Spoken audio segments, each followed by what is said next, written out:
Hello, I'm Lee. And I'm Ned. And today we watched a scary movie. It's called Smile. Let's get into it. So we watched Smile from 2022. That is recent. Yeah, this might be the newest movie we've reviewed. And it lasts an hour and 55 minutes. And it is a horror movie. So, don't watch it if you're easily scared. Or if you're too young. You don't want to have nightmares. That's true. So, the movie opens up with our protagonist, Dr. Rose Ward. What? Dr. Ward, Rose. Yeah, what did you call her? Our protagonist. No, she's a psychiatrist. Yeah, no, protagonist just means main character. The character we support through the film. Alright, so she's a protagonist and a psychiatrist. Yeah, so we find out Rose has been having a recurring nightmare and, well, it's an memory. Well, she dreams of her mother passing away after taking too much alcohol and pills. Yeah. She wakes up from this dream and she's at work and she's going to meet a new patient called Laura. Now, Laura is here because she witnessed her college professor die. Yeah. And now she sees people smiling, and whenever she sees them smiling, either they die or someone around them dies, or and she knows she's going to die. Yeah, as I said, it's a horror movie. And when she sees people smiling, they're not actually smiling. It's just this evil entity. Yeah, it's creepy. It is. During the psychiatric session, Rose turns away, and when she looks back, Laura is smiling. Yeah, that crazy grin that the movie's named after. Grin? No, it's not called Grin. Oh yeah, Smile. Yeah. So she's got this big smile on her face, and she takes a broken piece of crockery because she's broken a plant pot, and she cuts herself with it. Yeah, she takes her own life with it. It's not good. It's not. From that, we can extrapolate that Rose has now seen someone smiling, and that same person unaliving themselves, and as such, she might be cursed. Yeah, the snail has got her. Look out, Rose. But Rose is made of tough stuff. She's been a psychiatrist long enough. She goes back to work the next day. Yeah, she should have taken a week off. Well, I've got a week off. Have you? Yeah. A week off. A wee cough. Anyway, on with the movie. Yeah, on with the movie, please. Now, on her rounds the next day is when the first strange incident happens. Yeah, because she sees a regular patient, a resident, Carl, and he is lying in dead. Wait, you say his name. Who, Carl? No. Carl. I can't say it if you're from a certain part of Scotland, a certain region of Scotland. It's difficult to say the name C-A-R-L. Carl. Not Carol. Carl. Fine. Right, well, anyway, he's in his bed and he sits up and he says to her, Rose, you're next, you're going to die. And he starts to get a bit manic. Yeah, so she's going like, security, come in here. And the security guards all grab him and they're restraining. And then she looks away and looks back and he's just lying in his bed. Did nothing. It was all an illusion. It seems to be. After this, Rose goes to see her own therapist. Yeah, this lady named Madeline.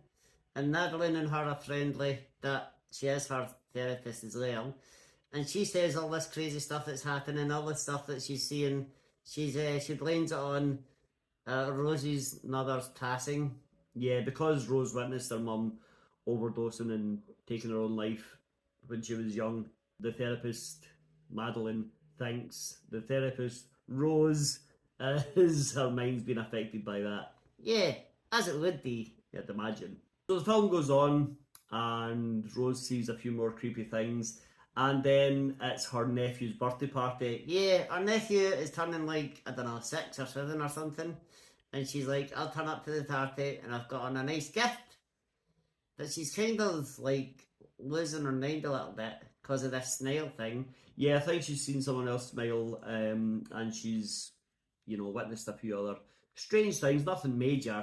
No, nothing we needed to make a note of, certainly. Okay. Now, Rose has a pet cat called Moustache. Great name for a cat. She goes to this party and she gives her nephew this gift. It's a lovely little box, and her nephew opens the box, and inside is Moustache, dead, a dead cat. Happy birthday to you. Yeah, yeah. So obviously the little boy's freaked out. Everyone at the party's freaked out. And Rose starts to say, oh no, I didn't do this, That she did. Well, I guess she did, but she's going, oh, I don't know what's happening. And she looks around the party, and there's one person sitting in a chair. Everyone else is standing up, freaking out, screaming, saying, what are you doing, Rose? And Rose sees this one woman sitting in a chair. And guess what? This one woman sitting in the chair is just smiling like a maniac. So Rose is freaked out. She falls backwards and smashes right through a glass coffee table. Yep, happy birthday to you. Right. Rose goes to the hospital. She gets herself all bandaged up and stuff. She's okay physically. Yeah, but not mentally. No, she's mental. No, don't say that. But she goes to see the wife, or the widow rather, of the professor who took his own life in front of Laura. Yeah, and she goes digging through all the files and all this and all his history, and she finds out he saw someone unalive themselves after smiling at him. So then he smiled at Laura and unalived himself. Laura smiled at Rose and unalived herself. And, you know, it's been a whole long chain of things. So Rose, is the next in line, apparently. Unless she can find a way to break the curse, she is going to be the next in line, smiling at someone and then taking their own life. Rose does find one anomaly though. She finds a survivor. Someone who saw the smile and who was cursed by the smile, but who didn't unalive himself. No, this guy's in prison, Robert, and he says the only way to break the curse is by taking the life of someone close to you. So you can smile and take their life, or you can smile and take your own life. Happy birthday, not the right. Oh yeah, that if he takes someone else's life, it has to be someone close to you, and you have to do it in front of other people. Who writes this? I don't know. So obviously Rose is panicked. She's trying to keep herself away from people, and she's not feeling great. No, would you do? No, it's a scary situation she's in. She's basically cursed. Yeah, with only one outcome. Her own or someone she cares about's ending. Yeah. But while she's at home, she gets a visit from Madeline, her therapist. Yeah, so Madeline's sitting there and she's saying, listen, it's all in your head, don't worry about it. Don't, you got nothing to fear, blah, blah, blah. And they're having a nice little chat. While they're speaking, Madeline and Rose, Rose's telephone picks up a voicemail, like her home landline. Yeah, and guess who it is? It's Madeline. Even though she's sitting there. Creepy, sticky, weirdo. Yeah. So this Madeline sitting next to her isn't the real Madeline. She stands up and she smiles and she starts to chase Rose. Yeah, it's a creepy little sequence. It's a bit scary. But anyway, Rose manages to escape. Yeah, she does. And Rose drives off and she goes out to a little shack in the woods. Yeah, like a little cabin. And it turns out this is where her nun and her used to come and live. And it's where her nun took her on, unalive herself.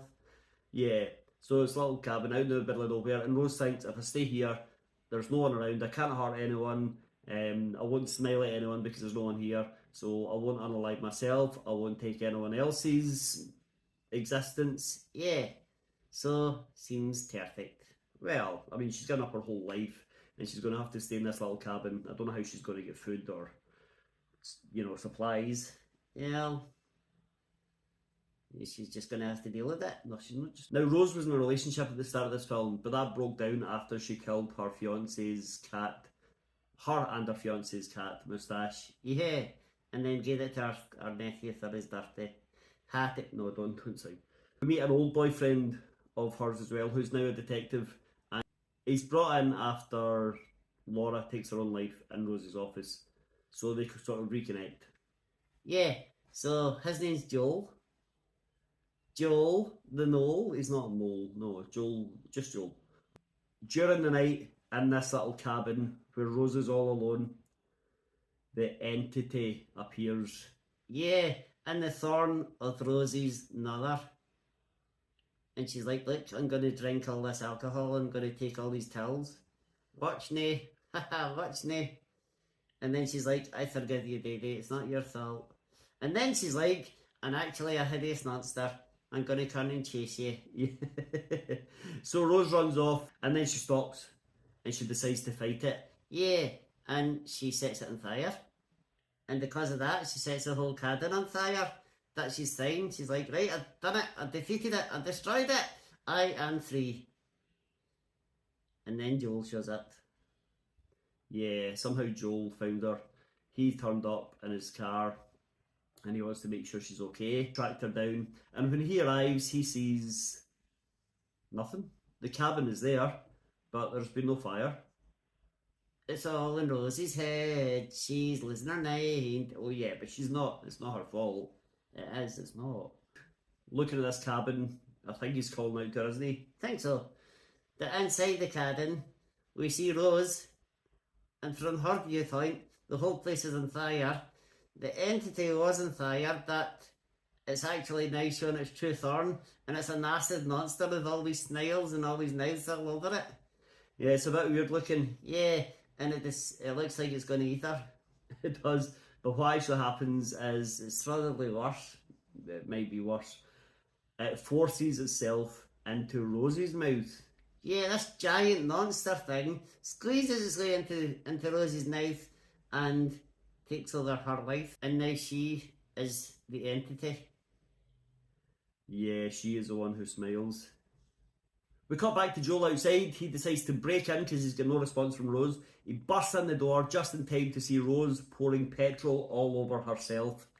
Yeah. Rose sees Joel, and guess what she does? She smiles at him, and then she sets herself on fire. So now Joel has the curse. If he had just stayed outside a few seconds longer, and she had just unalived herself, that would be the end of the curse. But he came in and he saw her unalive herself and he saw her smiling, so now he has the curse of the entity. So Joel has the curse, Rose is gone, and it looks like there might be a sequel. I'd imagine so. Did it do well at the box office? I think it made quite decent money at the box office. Well, there'll definitely be a sequel in, and I bet it goes on to like Snail 4, 5, 6, 7, like Saw, like Nightmare on Elm Street, like Freddy, like Jason, like Michael Myers, all these things, Hellraiser, and by the seventh part, it'll be straight to streaming, straight to download, and it'll be a cheap, nasty production. You might be right, definitely, yeah. Well, anyway, that's Smile from 2022, and what do you think of it? It's okay. It's creepy and tarts. It had a few jump scares. I didn't expect the cat to not survive. Yeah, that was a bit sad. But yeah, I was the same. I thought it was okay. I didn't think it was great. Will you watch the sequel? I'll probably watch the sequel, see if they continue the story, or if it's a whole new story, new characters.